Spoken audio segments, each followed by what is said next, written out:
I'd like to tell you about a new program we've just begun called Slices with the Superintendent. First, thank you to Slices Pizzeria of Griffin for partnering with us. And also thank you to the students who had lunch and the conversation with me. I appreciate it. We had the opportunity to meet with students from grades 9 through 12 at both of our high schools.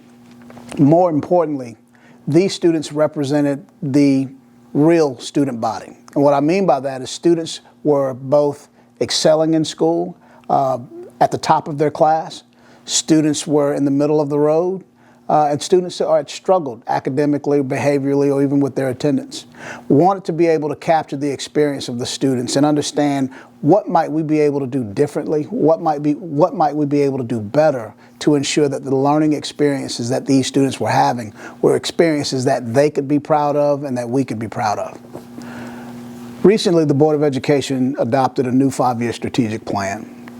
A critical component of that strategic plan happens to deal with students, whether it be addressing their needs, whether it be the curriculum that's being taught, whether it be how the curriculum is being taught, whether it be the level of preparation for college or career at the transition of graduation. The purpose of Slices with the Superintendent was trying to understand the experience of the student, but more importantly, from their perspective. We did not want to create a strategic plan for and about students that did not include student voice. Some of the key takeaways that I took from the conversations had to do with what I called culture and climate, but what the students called vibe, and I'll tell you a little bit more about that. I was also able to delve deeply into the relationships that our students currently have and desire to have with their peers and with their teachers. Another key takeaway was just their willingness to be honest. You and I probably heard that kids say the darndest things. I encourage you to talk to some teenagers. You'll be impressed with what they say as well. So being specific, what I took away from our conversations was that our students desire to have good relationships, positive relationships with their teachers, whether it be about the course content or simply from person to person.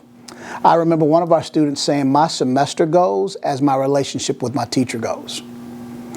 Conversely to that, I remember one of our students talking about the experience transitioning from an alternative school setting to a more traditional school setting, yet carrying the burden of being, or at least feeling like, the student was being judged or criticized for previous behavior. That particular student's ask, and I quote, was, "Let me show you what I want to do in the future. Stop looking at me for what I did in the past."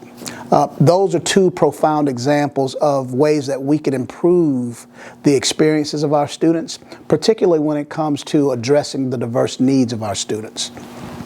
I had one student talk about how we've been able to successfully transition into virtual learning, but yet some of those experiences, some of those practices have come back into the in-person learning arena. And that's not what our students are looking for. Our students worry about their ability to keep up with the quality of learning, yet trying to do so in person, but with a more virtual feel to it. That was a question and an answer from students that I really did not prepare for. I didn't anticipate hearing a lot of that, but it is something that I think that we can improve upon. With regards to just having the opportunity to hear from some of these students, this is how we respond. You know that, our vision is to have a distinctive brand, to develop strong leaders, and to have great schools. Schools function because of the work that students are doing, but they're driven by the work that the adults are doing. And what I took away from Slices with the Superintendent, our students recognize that the partnership with them and their teachers is essential to the success of their experiences and to the success of the perception of the school. And so we're going to double down and make sure that our teachers understand the perspectives that our students have, but also try to ensure that our students understand the work of the teachers. This is going to be a collaborative approach. It's not going to be an overnight fix, but it is something that's going to help us ensure that the school system that we desire to have is one that we will have with the work of our students and our staff collectively.